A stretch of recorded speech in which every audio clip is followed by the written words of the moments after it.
Welcome back, everyone. Welcome back, hackers. Welcome back, European people, international people, wherever you are. My name is Matt C. Smith, and this is coming at you live from our studio in Oslo, Norway. We are one of the nations, one of the cities contributing to this EUvsVirus Hackathon. But we're not talking about the hackathon anymore, are we? No, we're not. We're talking about the Matchathon. Matt? The Matchathon, which this weekend will kick off right now. And over the next 48 hours, we are going to invite in a lot of really good speakers, thought leaders to be discussing with Uriya and myself from our studio here, starting at, what, 9 tomorrow morning? No, it starts at 7 today, actually. 7, well, yeah, of course. Yeah, This is, oh yeah, of course, we have the It starts now. It starts now, we're here. We are going to be coming at you pretty much on the hour, every hour for the rest of the weekend. So, hey, if you are looking for some entertainment this weekend, you don't need to watch it all. Just drop in on the Facebook page of the EUvsVirus or the European Commission Science and Innovation pages. But right now, we want to know where you're watching from. Yes, we do. So drop us your flag or a wave on the Facebook comments, and we will gladly see where you're from. Tag your flag. Tag your flag. Hashtag tag your flag. We're trying to make it a thing. So thank you for joining us wherever you are. But this evening, right now, Uriya, what is the plan? We're gonna have the opening ceremony for the Matchathon. We have with us the program managers, and we have with us the general director of the EU Commission, and many more. Fantastic. So who's first, Uriya? First up, we have this opening remarks from European Commission General Director Edek. Are you there? And let's get it started. Hello, Jean-Eric. Hi. Delighted to be here. The hackathon a month ago, this has been quite an amazing experience. We were 21,000 in this hackathon. I think this is an amazing number of people across Europe and beyond. More than 2,000 solutions. And now we have these 120 winners during the next 3 days. They were busy over the last 2 weeks already, speaking to 115 investors, speaking to nearly 200 partners, corporates, academia, research organizations, administrations. And indeed, during the next 3 days, we'll see what will really come out of it. So it's really an amazing journey, which we had over the last months. And I think that out of this COVID-19 crisis, there really is a lot of innovation happening in Europe. Europe is really trying to come together to fight the illness. I'm not going to go through all the rest that is happening. I think we've done that during the hackathon around the European Innovation Council. But I must say I'm really deeply impressed by this mobilization across Europe. And I would like particularly, if you allow me, to thank all the volunteers which have allowed this to happen, because this is an amazing organizational effort. We don't see it at all when we're looking behind the screen. This has been a major effort to really put it up and now bring this matchmaking together. I'm really, really keen to see how innovators can convince financiers. They're used to that, but all the others. Can they convince a hospital to buy the solution? Can they convince a research organization to pick it up and bring it to the next level? Can they convince an administration, maybe like the European Commission, to buy the solution? This is really something which is not happening on a daily basis. So it's going to be, I think, hopefully a bit of good fun, but really very exciting. So thanks a lot again for hosting us this afternoon. So you're also going to make like this COVID-19 platform, online platform, which all the winners are going to be a part of. Tell me, like, what are you seeing or hoping to come out of this platform?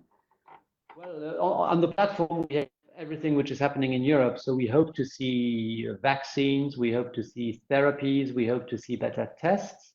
We also hope to see digital solutions allowing better healthcare. We obviously are also seeing whether we can manage the pandemic with digital solutions. And in the case of the hackathon itself, it goes beyond these health-related subjects, which are really the majority of solutions which came forward. There's also many great ideas on how can we work differently. I mean, we are all learning to work and live differently. How can our education systems also learn from that? I mean, not just sitting in a classroom, but having to go and find the knowledge and really engaging yourself into finding that knowledge, a completely different idea. And then probably also how can administrations and big entities learn from that situation. And the solutions, the 100 winning team, they cut across all of that, including into finance, for example. So I have no doubt that after these 3 days and then putting this forward on the COVID platform will allow many of the teams to really make an impact. Jean-Eric, thank you so much. Thank you, Director General Jean-Eric Coquier. Thank you for joining us. We'll see you throughout the weekend, my friends. So, but you mentioned something interesting there, which is the multitude of industries, of solutions for different types of problems for different industries. Now, we're going to jump over to one of the key supporters. There have been a lot of great institutions, organizations, volunteers, you name it, who have helped make this a reality. Julie Teaglen from Ernst & Young, EMEA, Area Managing Partner, and Ernst & Young Global Leader. You have been part of this, have you not, Julie? We have indeed. We've been so pleased and honored to be part.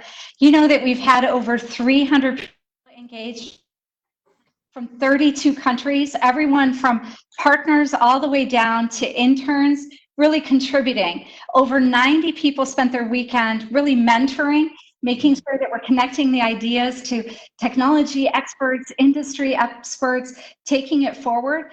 And the best part, we turned up our machine, and over social media, we reached over 4 million people, 4 million new citizens around the power of this hackathon, Matchathon. We're just thrilled. Fantastic. And you know, I see you've been part of this already, but this weekend and going forward, you know, how is Ernst & Young going to play a role in assisting these companies going next week, next month, next year? Well, because actually now that we've got the ideas, already this weekend we're kicking off working with them. How do we bring those ideas to life? How do we bring it forward to implementation? And my teams are out there helping to mentor and really develop actual plans to do exactly that. And so it's great to have the idea, it's great to have the pitch, but it's even more fun to get your hands dirty and really develop it and make it come to life. Amazing. And going forward for you as an organization, one thing is lending a helping hand out pro bono to these teams, these founders, and even the organization running all of this. How are you and how have you been inspired as a corporate to act or think differently based on what you've experienced in the last few weeks?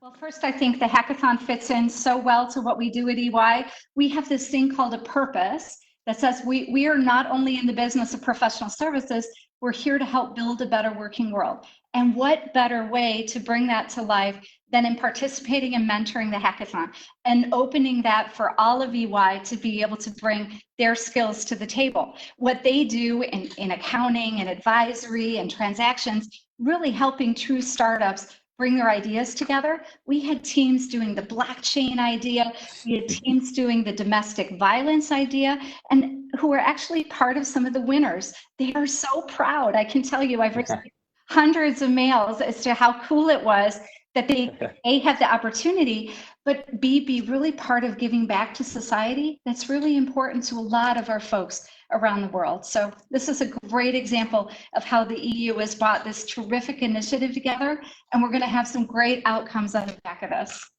I certainly hope so. And it seems like a great strategic relationship on both sides. So Julie, thank you. And thank you for your team's volunteer time and effort during this program. Impressive. Make one play. We truly are better together. And I just want to make sure that as we're fighting the virus together, that we keep that in mind. A united Europe is actually better. And this is a great demonstration of that. We couldn't agree more. Thank you, Julie. Very much. Next up, we have with us John Parkhouse, CEO and Senior Partner at PwC, Luxembourg. PwC, as we say in Norway. PwC in Luxembourg, that's me. Yes, hi, welcome. So my first question to you is, how do you see the new normal, like the way we're gonna live, interact, and everything? What are your reflections? It's hard to say, but what are your thoughts on exactly that? I mean, listen, that's the big question that everybody's asking. We're talking to our clients, we're talking to government, etc. It's really a big. I mean, firstly, it's a big challenge to get through this. And start to emerge, but secondly, you know, the challenge we have when we start to emerge is really what that new normal is going to look like, and the opportunity that we have around this crisis that we've been working through. I think, when I look, I'm not going to try and make any predictions as to exactly what the world is going to look like. Come on, tell us. Yeah. I'm not going to do it. We want the secrets, yeah. But when I see the engagement with the organisations that we're working with, and I think Julie was articulated it very well as well, the energy and agility in terms of really moving fast is phenomenal to see. I mean, basically everybody's gone into a new normal very, very quickly, and it's worked. Technology has been there.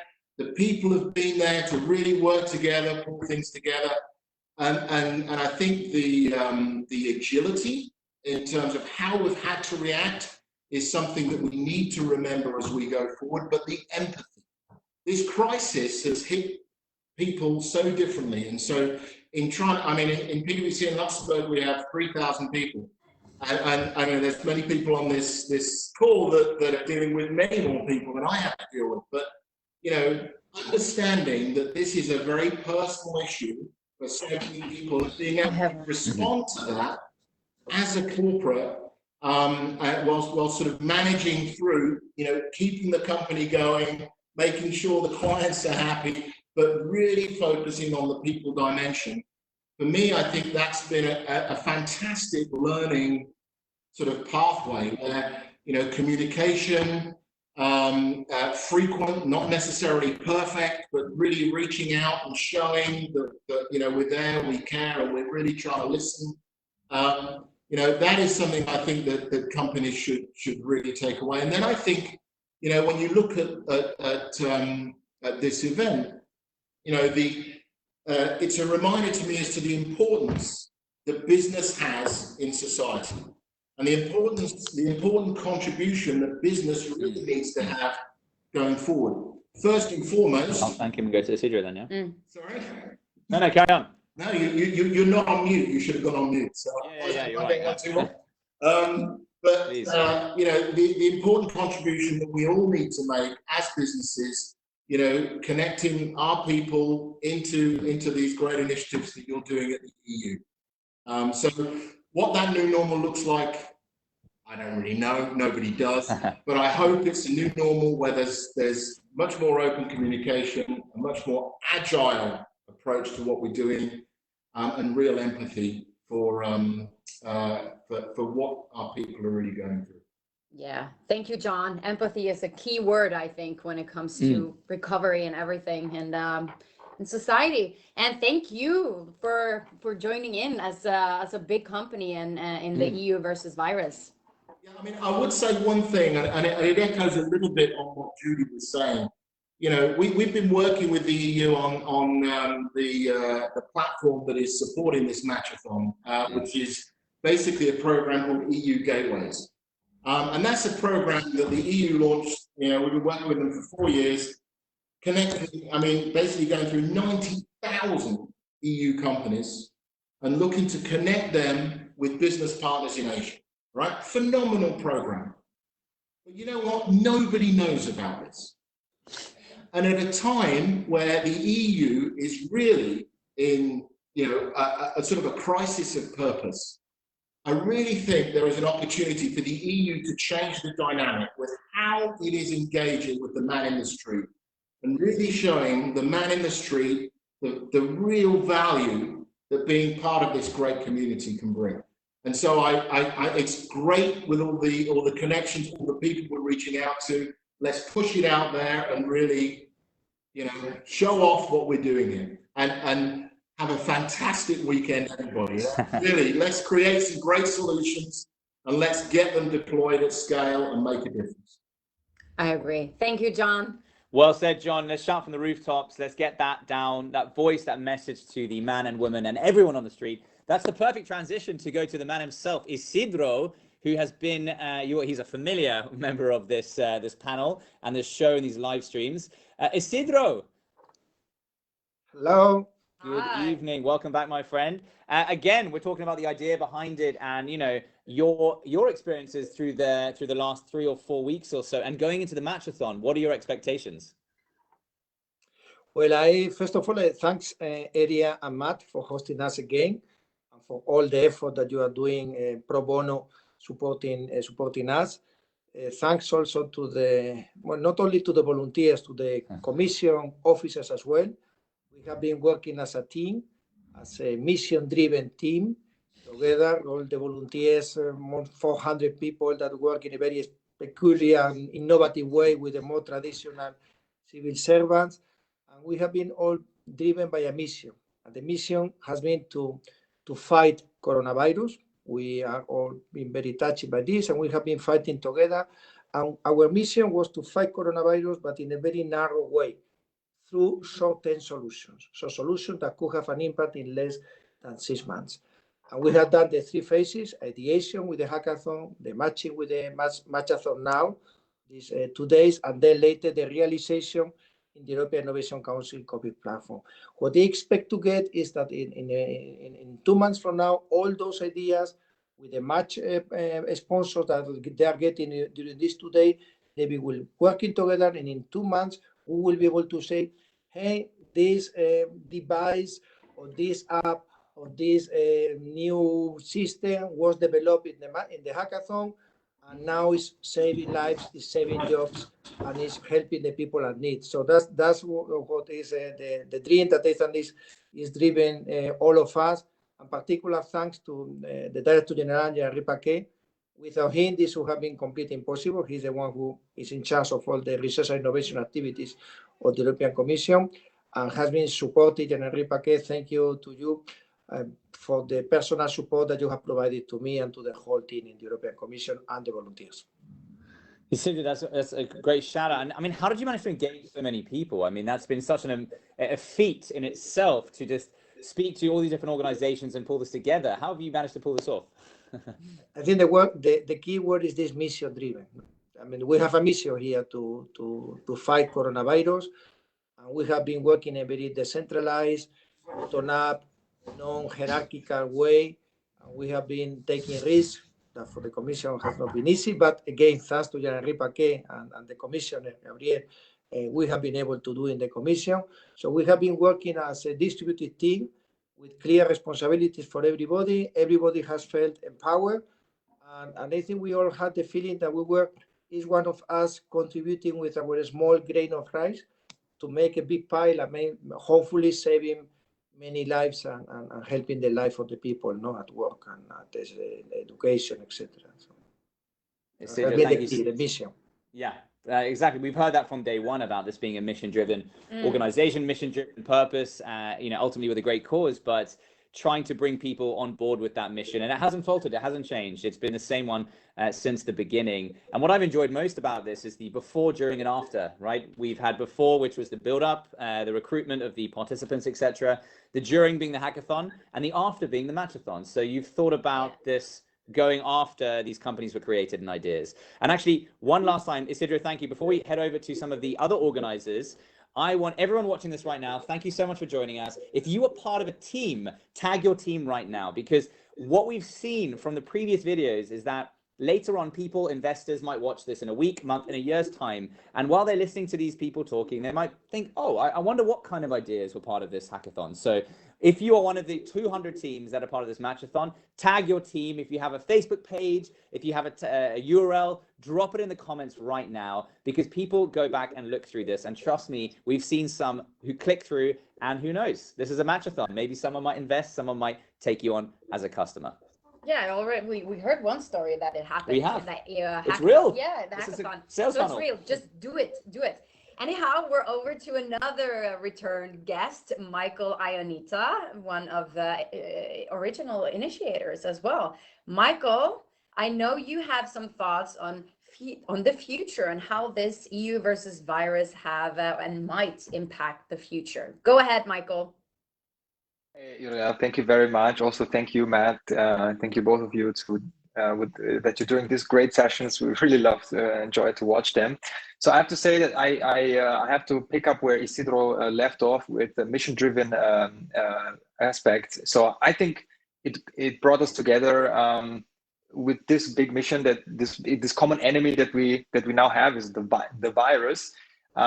And I think it really shows again that if we have a common goal, that we can really make it happen. I can tell you that from the organizational point of view, many people came together here that didn't know each other at all, and they did a great job together. So it's really inspirational stuff. So even I was impressed, even though I was part of the planning, how good people work together. After a while, after like a few days, stuff starts to work out, and it's like magic. Of course, it's not magic; it's hard work, yes, but it's really inspirational. And also, I want to pick up on what John said before, when he said we should spread the word about what we're actually doing in Europe, and actually that we're stronger together. And what I believe can happen in the future, and I'm speaking now basically to the EU Commission and also to corporates that can help, is basically if this initiative now prove to you that this can make sense in the future, we could do this more often, right? We could help startups in the European region with these programs. Obviously, they will be funded because all these events were pro bono, right? But imagine what we can achieve here if we put some budget on it and help startups in Europe. We could truly compete with US companies on that they are pretty strong. So that would be great, right? And I would love to be the inspiration together with the other organizers here for this move. And obviously, we would love to help out in this regard.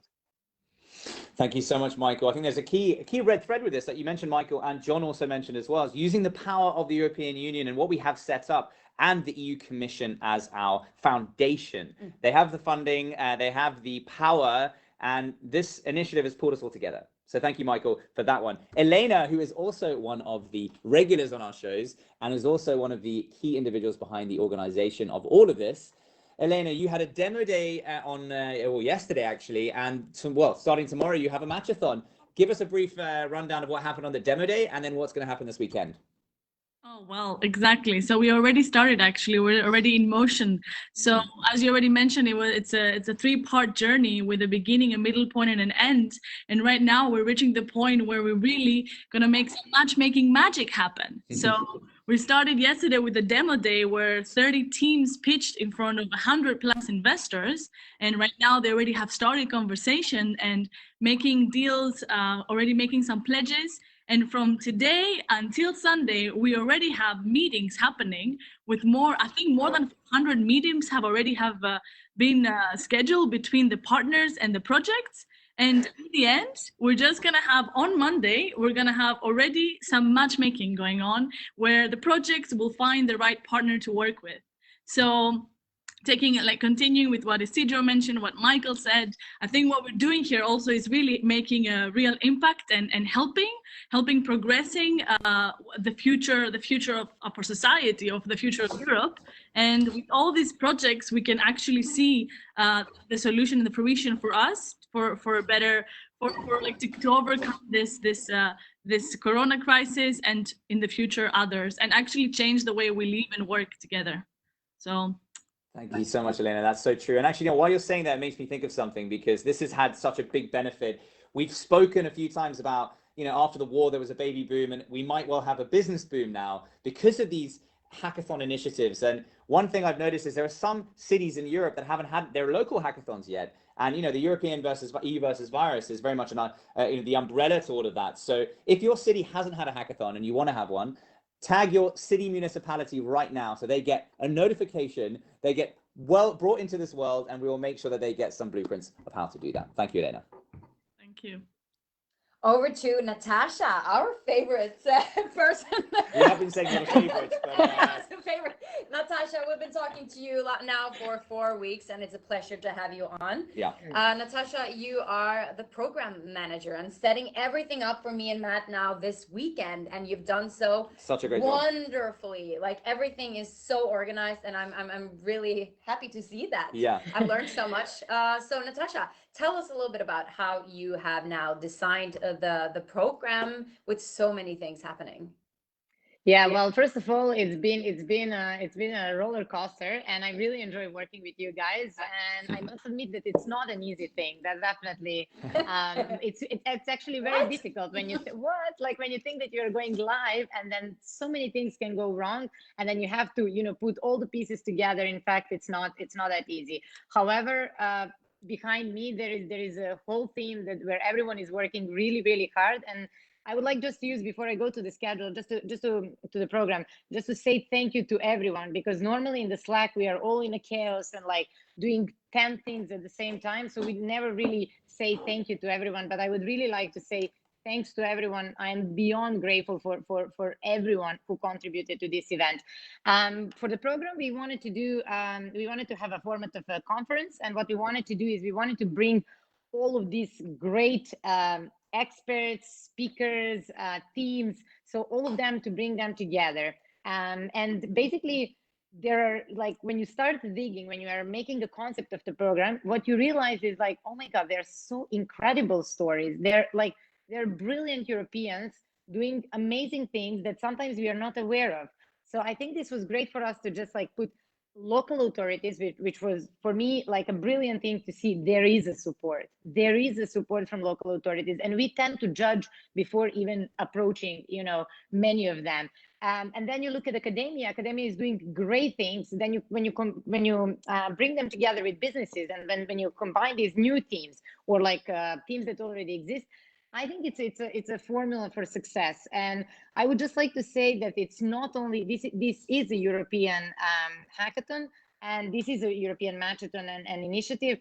But what I am also proud of is that to see that we have friends across the world who are working very hard day and night, adjusting to European time zones in order to be there for us.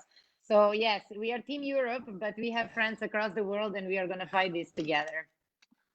Thank you so much, Natasha, and make sure to follow the live streams, because Natasha has put up a wonderful program with CEOs and influential people from all across the world. Yes, and wonderful stories as well. So it's going to be really great. Please follow us. Yes, please follow us for sure. Thank you so much, Natasha.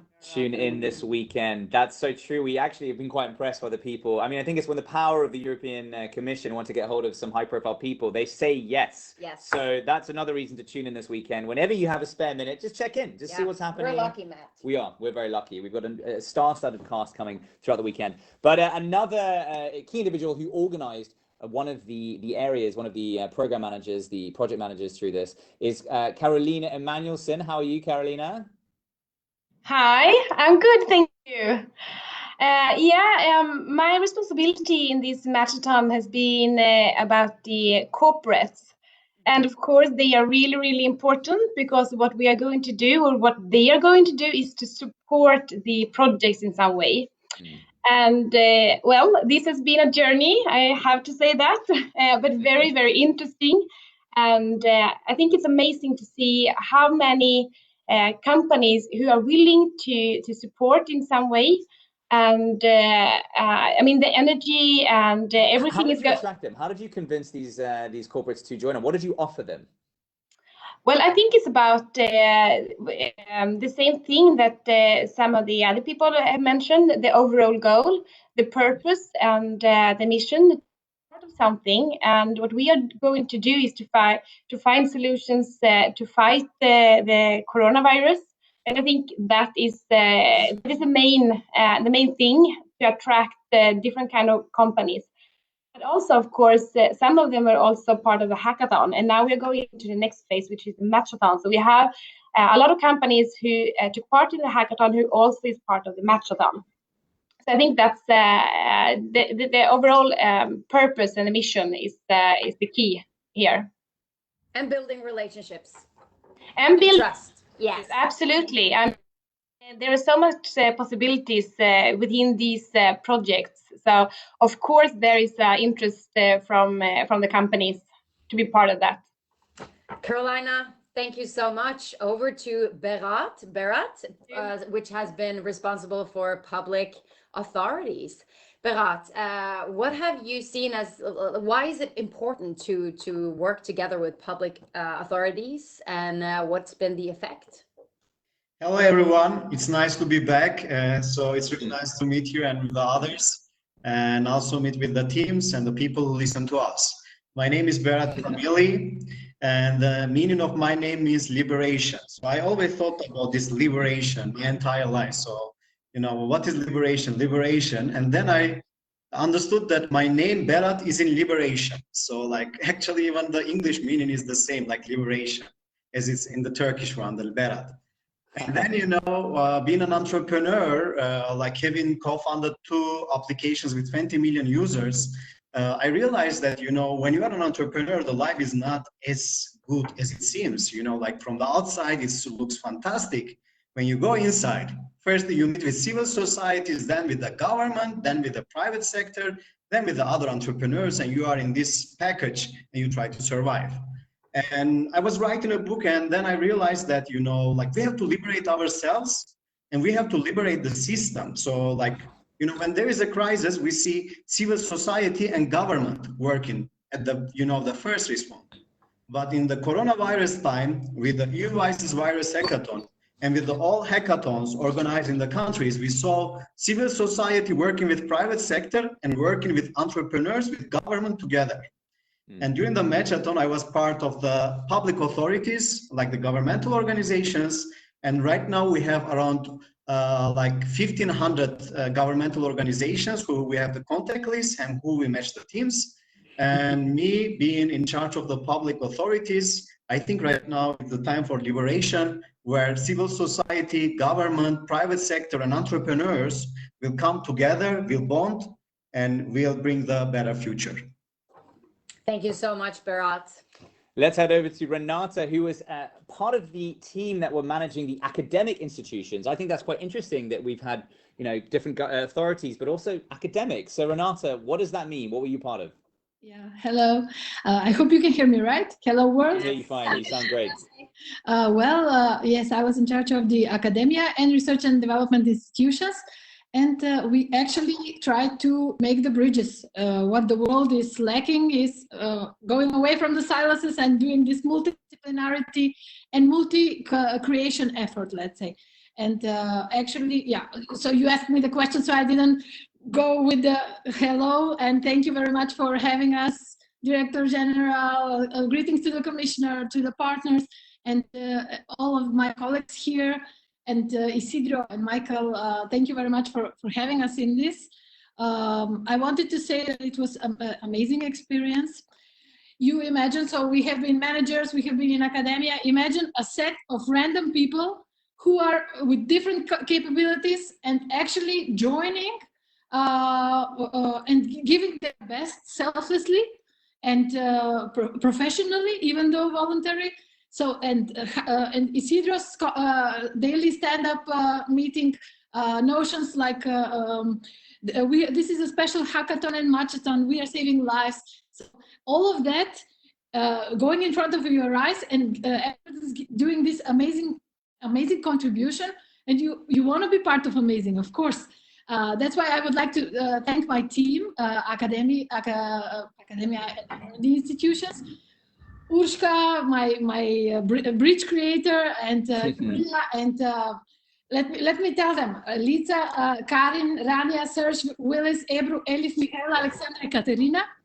We will tell you what we did with academic institutions. So we tried to attract them in order to implement scientific and academic concepts and their know-how in all this. Eventually match with the needs of the partners. Of the project, sorry, and we are seeing a future in this in order to conclude, to capture this amazing managerial aspect that happened during the hackathon and the matchathon, the big data, the co-creation, all of the scientific aspects, and bring back to science again. So that is like our vision, what we want to do. You've done a fantastic job of it. And it's interesting to see how you managed to, as you said, connect these institutions and organizations that don't traditionally really work together, very frictionless. So you've managed to make that and cohesion together. So Renata, thank you so much for your great work. We really appreciate it. Continue helping us. And if anyone needs to know how to get academic institutions involved, Renata is the lady to talk to. Thank you, Renata. Veronica, next up, Veronica Bundu, Head of Projects. So my question for you, my question for you is like, what does Head of Projects mean? Because there's so many projects here going Which projects? on. Which projects? Like, what does that like? All of them, 120 projects, all of them. in charge of the project team, and we are basically the matchmakers. So the person who is really working with the team and help the team to get the most of this experience. So I have to say thank you to my team, because without them, any of these would have been possible. So thank you to my core team, to my matchmakers, to Liliana, Chiara, and Lorenzo. Thank you so much. And I know that you have some thoughts about like new ways to collaborate. Yeah, because why don't you go ahead and share it? Yeah, because I really think, I mean, this has been amazing, really, but I also think this is an opportunity for the European Commission too, but for us as well, to understand how powerful is the European innovation ecosystem. So this could be a new way of collaboration, like engaging people and involving and leverage on existing organizations. This is simply something amazing. Fantastic. Thank you, Veronica. What was your biggest lesson from all of this? Give us, in one word, what was the biggest lesson that you took away from this this organization, everything? One word, only one word. It's okay, maybe a few, whatever you need, whatever, a sentence maybe. The sentence is that the European Union exists, so... Ooh, yeah, that was powerful. It does. Yeah. Thank you so much, Veronica. We will speak to you throughout the weekend. Keep doing the great job and keep managing the projects, because we need your help. Samranda, who has been part of the marketing team, how are you? Hello, thank you. I'm just fine. A bit nervous here. Don't be. You're just talking to us. You're talking to Matt and earlier in the studio, and it's grateful to have you. You've been part of marketing. I mean, how have you approached that? Because you know you're not managing the specific domain of one entity. You're collating all of that, and there's a single message. How have you got your head around that? Well, it was definitely a challenge, but when I accepted this role, I decided to treat it as a marathon, not a sprint. So it was definitely a very adventurous one, with ups and downs, and with lots of aha moments and tensions and laughter. But I think the most important thing is that it was with some of the most dedicated professionals I've ever met. So basically a large community of problem solvers was created out of creativity and innovation and technology and solidarity, of course. And for me, this past month has been, as I said, very challenging, as it is not an easy job to be a working at home mom and do volunteering activities in times of crisis, but it was amazing indeed.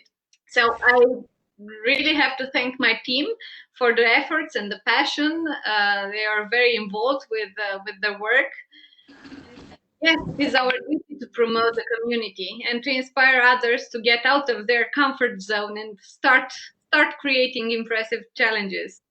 We've seen your activity on all channels, on LinkedIn, on Facebook, on YouTube. So I think, well done. In a very, if you could say in just one sentence, you know, what was the strongest outreach channel that you had? Was it Facebook, LinkedIn? You know, where was the best feedback you got from your audiences? I suppose the best feedback we got actually from LinkedIn, because we use these channels to attract very relevant partners, and they got very engaged, and we are very happy with that. LinkedIn is the channel. We had a chat a few weeks ago with a LinkedIn expert. So go back if you're watching this now and you want to see that video in the video library, and you'll be able to see all the videos we've made.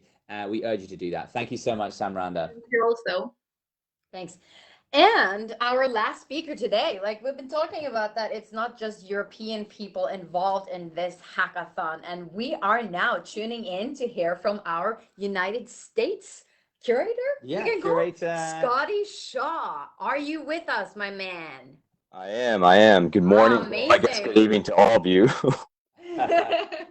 Hi, great to see you finally. Let us hear what have been your biggest lessons throughout this hackathon and now Matchathon. So yeah, the past 2 months for me, this has been the first time for me ever working with Europeans on such a large scale. Usually it's just maybe 1 or 2 Europeans on my team for whatever I'm doing, but in this case, it's like, wait, I'm the only person from the other continent.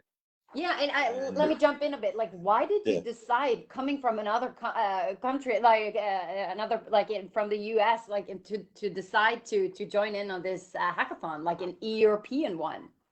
So I had so many people ask me, I told them, yeah, it's weird, right? I'm from a country that left the EU, But then what happened is, my family's from Taiwan originally. My parents came to the U.S. I was born in the U.S., but then I traveled to Australia, Europe, just a few different places. And just everywhere I've been, I see how we're all just people. We're humans. And when coronavirus started hitting in Italy, just making some of my actual friends there, and distant relatives in China. And so for me, all this stuff that started up very early on in November, December, for me, it was like I was already hearing about it. It's like, was it a flu? Is it more than a flu? We don't know. And then, as everything starts to shut down, I'm doing hackathons, and I hear from the European Commission, and decide, there's something really important, because it's starting in Europe, but in the end, it's a global thing. The solutions that people come up with here, this can save lives around the world. This is a global fight against coronavirus, and it doesn't matter what time zone I'm in, and adjust my sleep schedule and all that. But if there's something I can do, I want to make sure that I did as much as I could to help out from wherever I am. Cool. So it's great to hear. So what is your biggest lesson?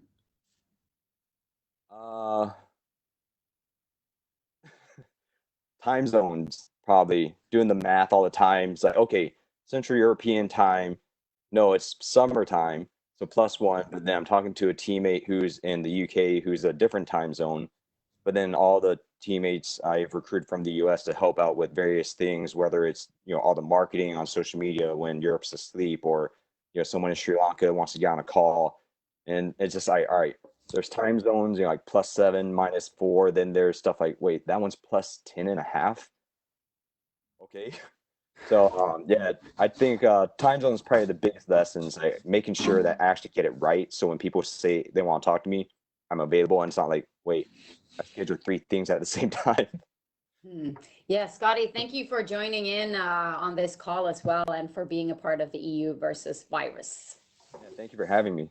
Cheers, Scotty. Thank you, everyone, for joining us. And hey, watching at home right now, don't forget that Udi and I will be back in just about an hour's time. We'll be interviewing some pretty special people, who is the first live stream coming at you of this weekend. Then we'll be back tomorrow morning at 9 a.m. for a wake-up call, and then at 11, and then 12, and 1, and 5, and 6. So make sure that if you ever are wondering what is up with the EUvsVirus Matchathon this weekend, you tune in, and the EUvsVirus Facebook page, the EUvsVirus YouTube, I believe, will be pushing to there too, as well as the EU Science and Innovation pages. So thank you so much, everyone. Have a wonderful Friday evening, and come back soon in an hour if you want to hear from some pretty special people, because we'll be interviewing some leading experts in the field of, wait, I'm not going to tell you. You better come back and watch it. Bye-bye from Matt C. Smith. Bye. And really after that. That's the one. Yes. From Oslo, Norway. Dance it off with us. Have a nice weekend, everyone. Good luck to the Matchathon hackers.